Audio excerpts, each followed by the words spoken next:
حاجتين لو عملتهم هتكسب قلب التيم بتاعك وهتعلي البرودكتيفيتي بتاعتك. ايه هما الحاجتين دول؟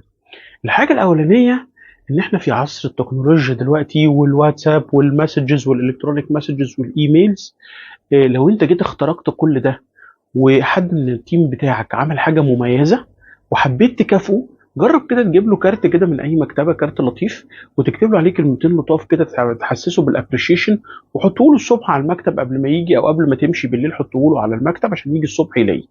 انت مش متخيل ده ممكن يعمل فيه ايه ويوديه فين، وهيطلعه في حته تانية برغم ان هي حته ورقه ما اعتقدش انها تتكلف 20 جنيه ولا حاجه. تمام.